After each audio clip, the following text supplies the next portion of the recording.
Welcome back, everybody. Thank you so much for joining me. This is episode 25 of the Kyle Hartman Project. Thank you so much, Jessica Miller, for the new music for my show. If you guys haven't heard of her before, be sure to check out her SoundCloud below. Amazing voice, amazing person. Thanks again, Jessica, for the music. Now, coming up on the show, I feature my friend and coach, Haas. Em is from a small town of Ocean City, New Jersey, and she's planning on heading back out to Oregon in a short time. Em has an incredible story. She earned her Bachelor of Fine Arts in Apparel Design from Parsons, the new School for Design in New York City, which is like one of the top fashion schools in America. She studied anatomy and physiology at UCLA, and she is an NASM certified personal trainer. She's interned at Nike headquarters, and she even worked for Under Armour. She has written an ebook titled Morning Start with M, which helps you design the perfect morning routine. Along with her ebook, she's done a senior thesis called Embody, which is a collection and book of 75 technical, functional solutions to tailored business wear. She's also created the 25th Hour, which is a 12-week coaching program where she helps women schedule in business, body, and balance. Currently, Em is the Chief of Operations and Master Female Trainer for Raise the Bar Training, and she is pursuing a life of helping hundreds and thousands of women across the globe. Her and Grant Eilerson are a dynamic duo who challenge me to be my best each and every day. It hasn't always been sunshine and rainbows for Em, though, and that's what brings us to what we're going to talk about today. Em suffered a 2.5-year battle with anorexia nervosa, and it overcame it all by herself. Not only that, she went through drastic changes from leaving her full-time corporate job to pursue her true passion in life of helping women. She started a nonprofit and teamed up with the St. Vincent Hospital's Eating Disorder Unit in Oregon, and she continues to spread her message across the country. If you have any questions for myself or for Em throughout the show, please don't hesitate. Leave us a comment below. We will make sure we try to answer those for you. You can be sure to check out all of Em's social links down below, as I will have all of her links posted. Please do check those out because Em makes some incredible content. You can learn something from her. I know you can. I learn from her every day, so it's very cool to have her in my network, and I'm even more excited to talk to her on the show. So without further ado, I hope you guys enjoy this episode. It would mean the world to leave some feedback so we can chat. I want to get better. I want the show to get better for you guys. Other than that, please give Em your ear. And once again, thank you for joining the Kyle Hartman Project. All right, guys, I have Em Haas on the phone here. I want to apologize in advance. I had to work today, unscheduled, and so now I'm in a car recording this episode, and I'm right by an airport. So if there's any disturbances, just bear with us in the episode. Em, it is a pleasure to have you on my episode. Happy Easter weekend, and thank you so much for joining me here on the project. Yeah, of course. I'm super excited. I feel like this has been a long time coming, and I loved your show with Grant, so I can't wait to dive in and get all the feels out today. Definitely. I'm really excited as well. I know that you mentioned Grant, who was on my show previously. Now, you guys are working hand in hand on just changing so many lives, and you guys are changing my life. You already have. One thing that I want to start off with, though, on the show, for a lot of people listening, you went through some pretty tough times before you were able to get to where you are today.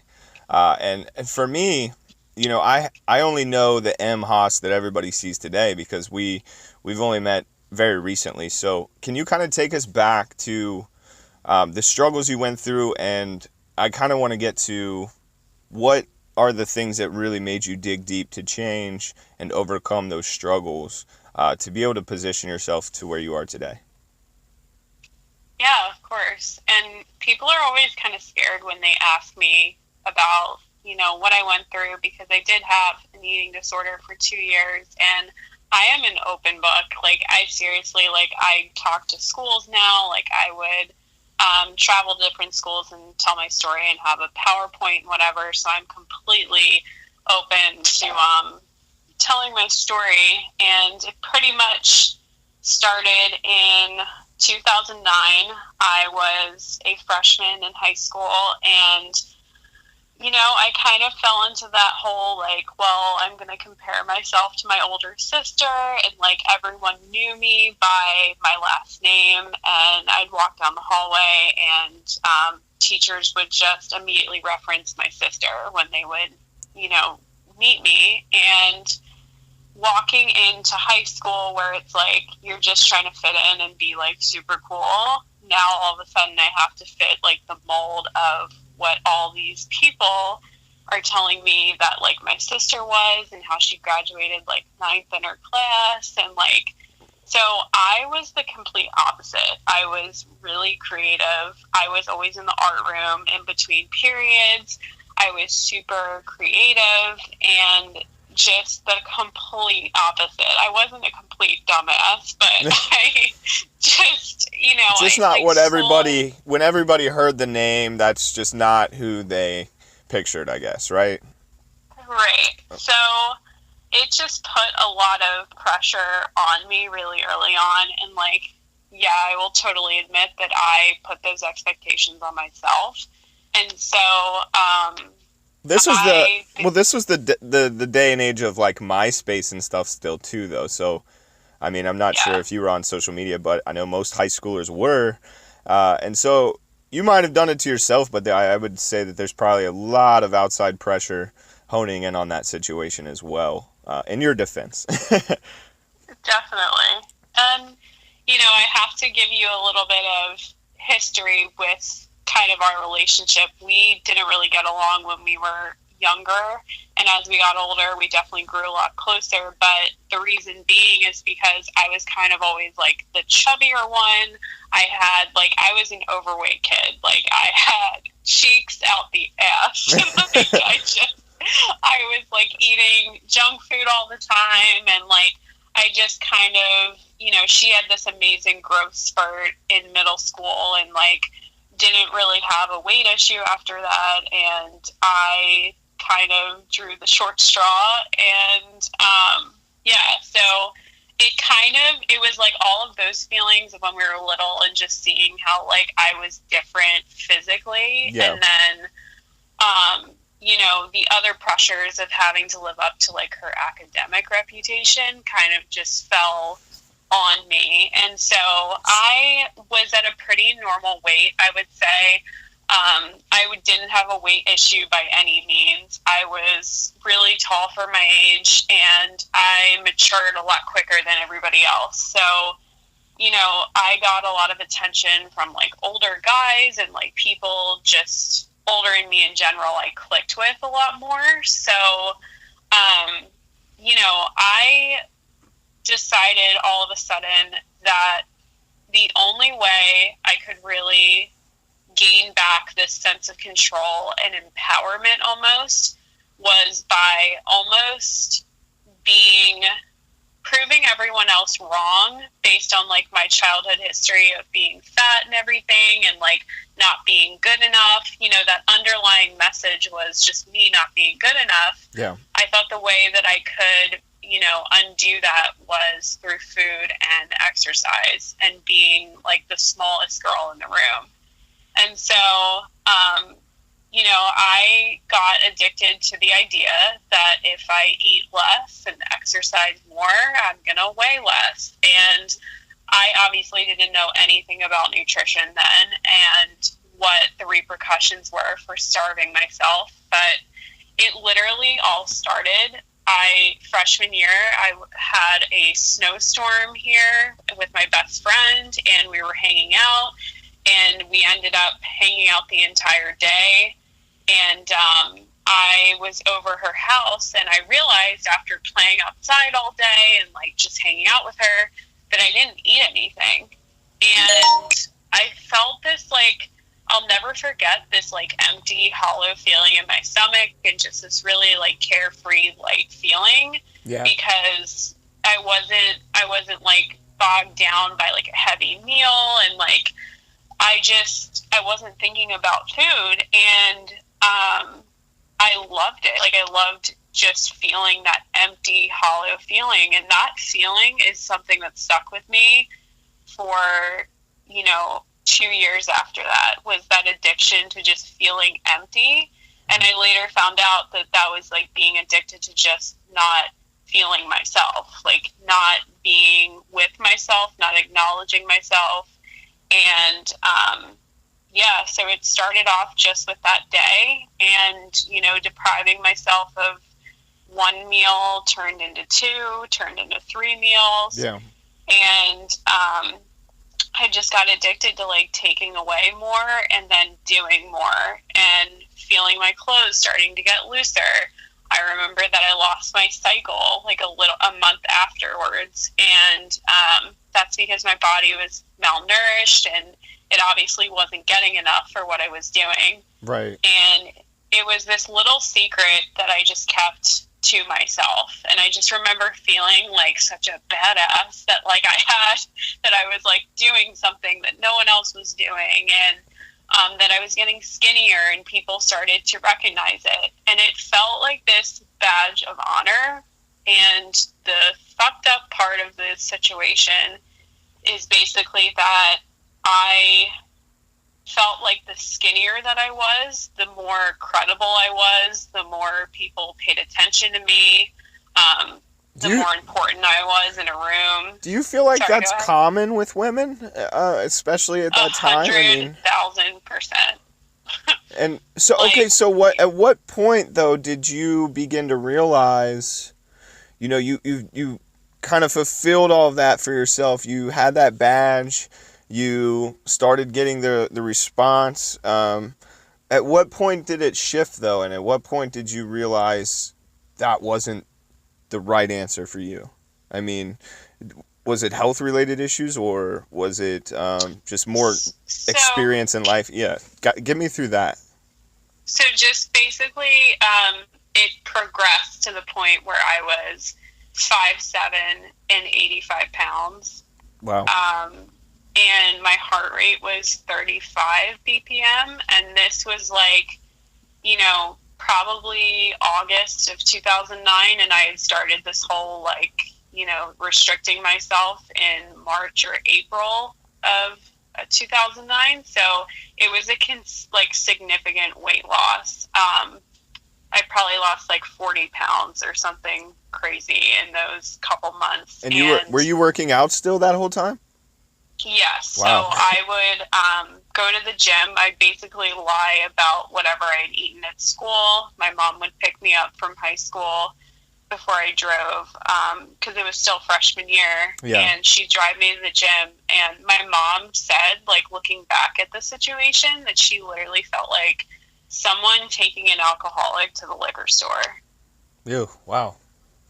And she said, she just was terrified watching me, because I immediately went to, the elliptical, the treadmill. I was not lifting weights then. Yeah. And, that was something still very foreign to me. But she just said I was, falling apart in front of her. And she didn't know how to stop me. She didn't know what to do, because the moment she refused to stop taking me to the gym was when my weight was getting pretty low, and doctors were saying, well, this is really concerning. She should be eating 3,000 calories a day to make up for this.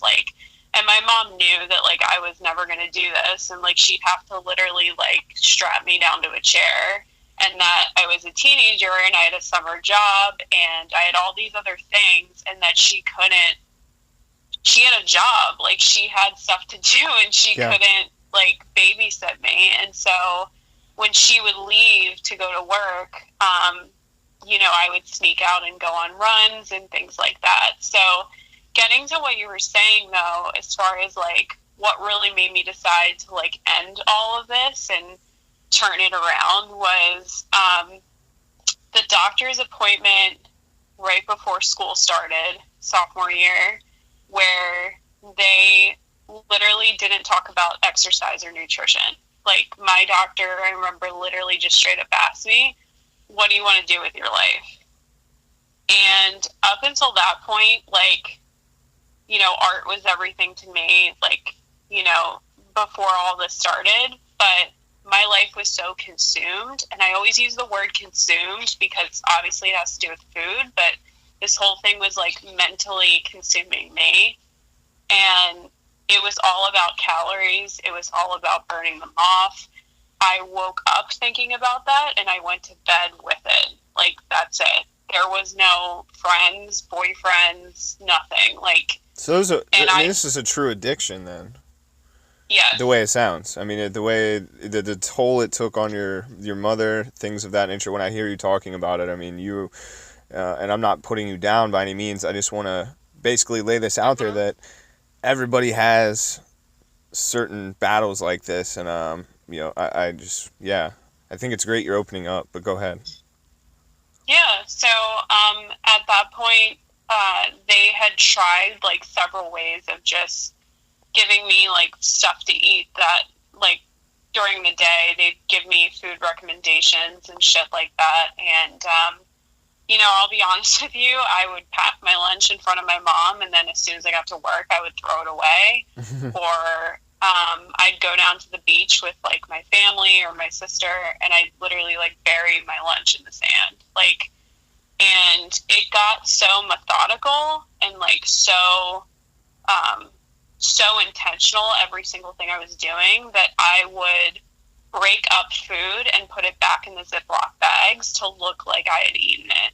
And like, just crazy shit. Like, wow. And so on these weigh-ins and this doctor's appointment, I would go into the bathroom stalls and like put change in my bra and my underwear, like heavy bags of Ziploc change, and would just act like I had gained a pound or whatever and take it out when I was done. Like, all these little tricks to like manipulate my environment, all to like drive this addiction as like my number one thing to hold above like everything else in my life. So they kind of caught on to like all these like things, and they just sat me down and just said, "What do you want to do with your life?" And I said, "Well, I don't know." And I said, "I just want everyone to leave me alone." And they said, "No." I'm like, "What do you want to do, like, for a living? Like, what's your passion?" Like, and I told them, I said, "Well, I guess fashion. Like, that's what I wanted to do." And my mom said that the only time I wasn't thinking about food or exercise was when I was sitting down and drawing, and when I was home, and like, that's how I would deal with stress. That's how I would deal with like all this like inconsistency around me. So anyway, I told him fashion design, and he said straight up, "Well, this isn't going to happen. You're never going to go to New York. Like, you're never going to like pursue that. Like, you're going to die if you keep doing this." And I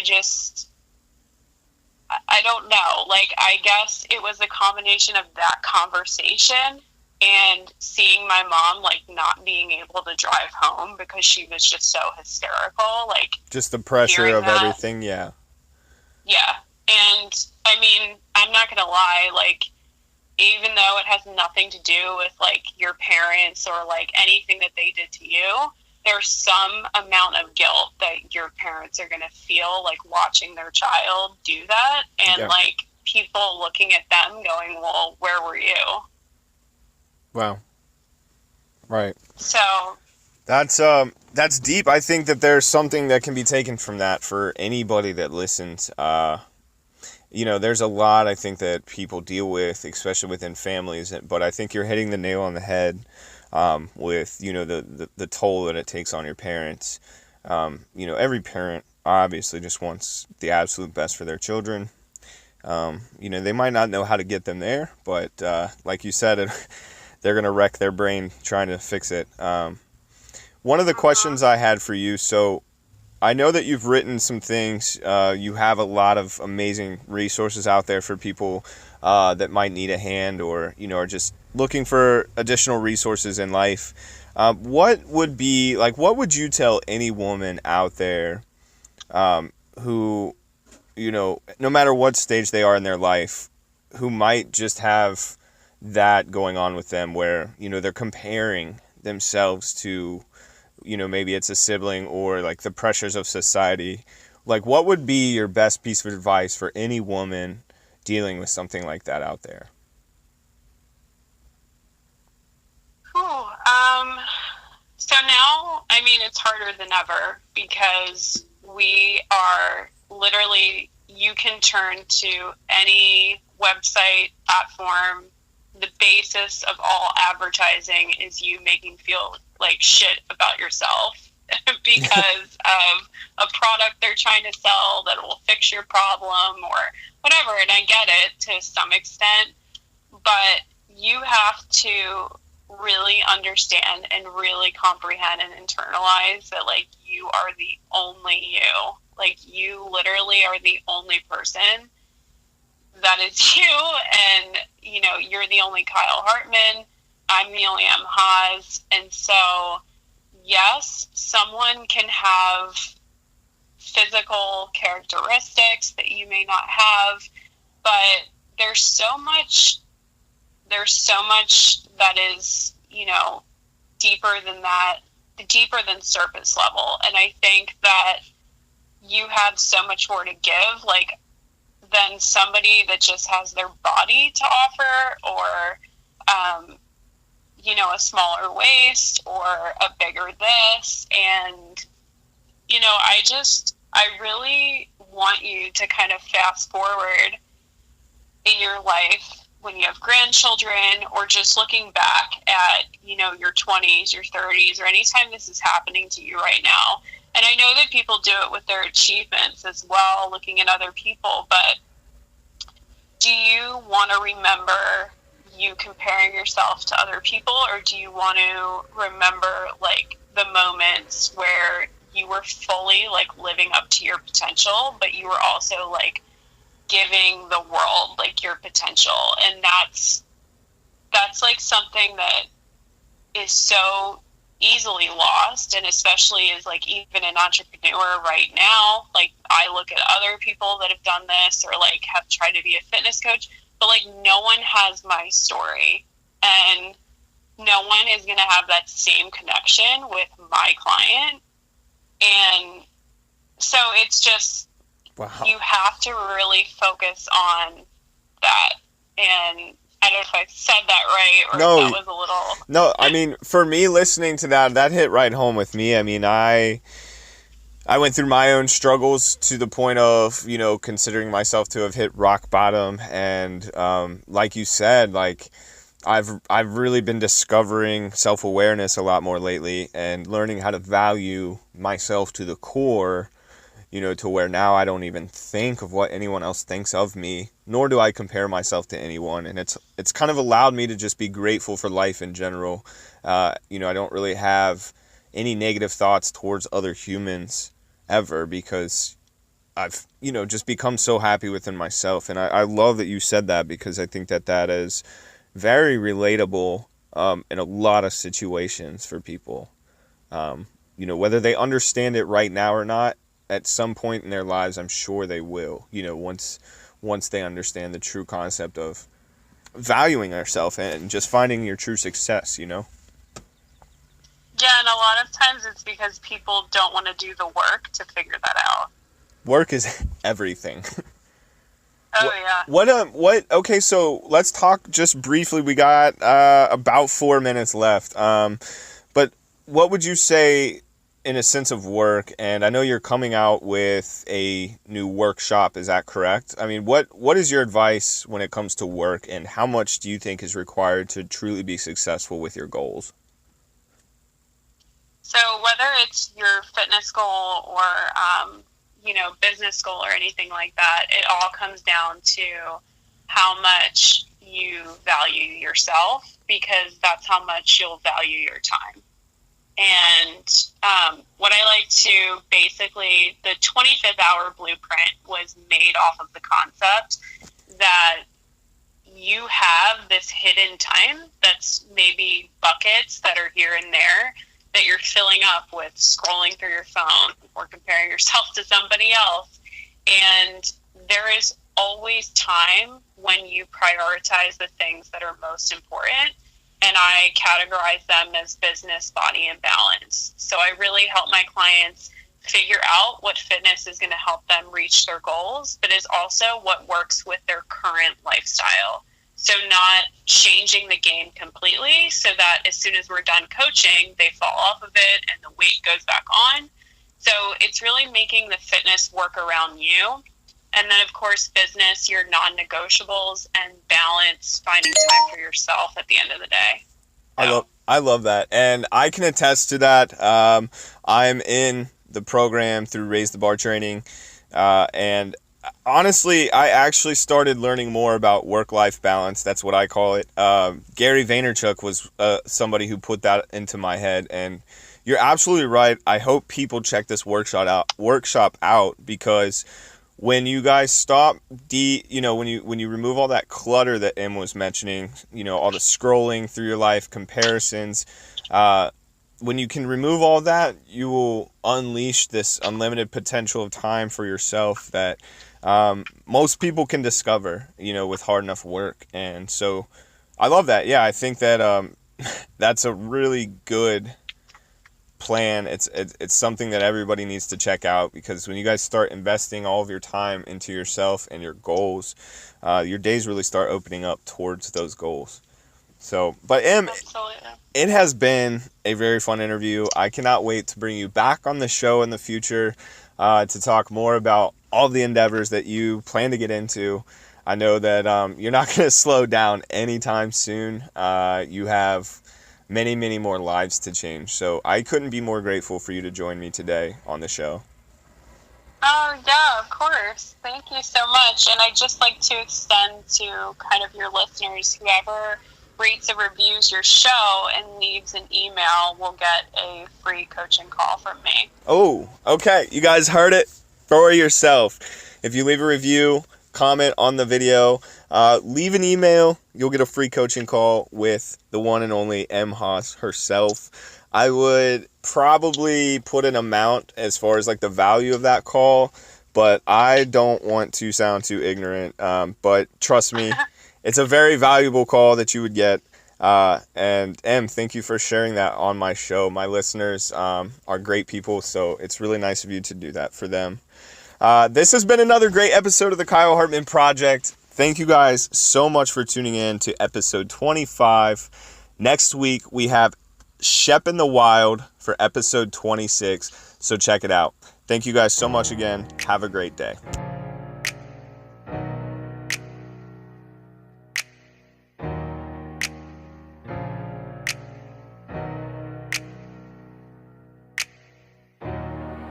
Give out little bits of my soul, but don't receive quite as much that's been given. Never have I felt this so. Finally realized my life's worth living on my own.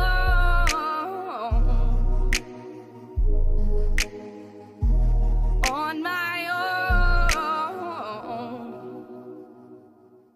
Don't break, don't cry, don't let them see you sweat. You'll be fine, don't waste your time feeling full of regrets. I knew if you have to, but take your time this time. Take your time, don't stress, don't run, don't report to no one. Don't wallow, it's a pity when you feel you're in the slums. I knew if you have to, but take your time this time. Take your time.